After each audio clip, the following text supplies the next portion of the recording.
There's strategic planning, there's business plans, and I'm sure you've dealt with all. How important in a business is it not only to have a plan, but follow that plan pretty much based upon the facts that you find out later down the road? How successful do you see businesses that have a plan and follow it? Well, let's put it this way. If you don't have some type of plan, I don't think you're going to be successful. Oh, that's good. To begin with, I think there's a lot of fancy ways and computer programs to put away, or to put together, rather, a business plan. But to me, take that, but use it and come out with some simple facts. One is, what is it you're trying to sell, the service, the product, or whatever you're manufacturing, whatever it is? Mm-hmm. What are you trying to sell? Number two, what does the real marketplace that I'm going to be working in look like? How do I fit into that? What do I have to offer in that marketplace that nobody else offers? Do I have a better price? Do I have a better product? Do I have better services? And finally, the one that most of them miss is take a look at your competition.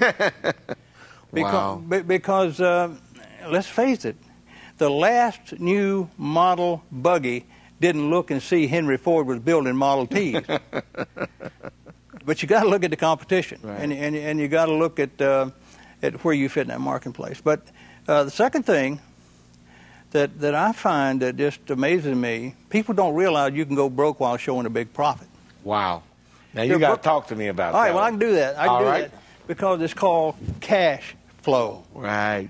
You can be showing, okay, I have a receivables now of $2 million. I only have payables now of $1 million.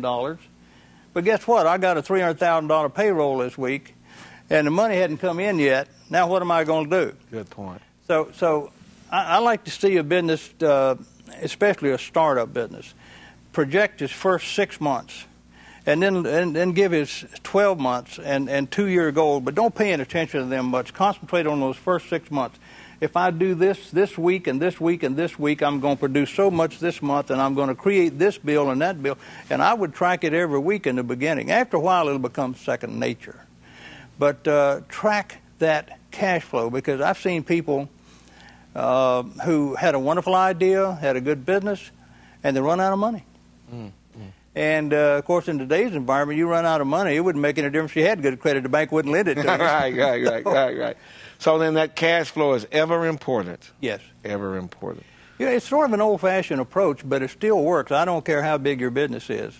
I'm fortunate enough to have one of my best clients that does about $100 million a year with all his companies.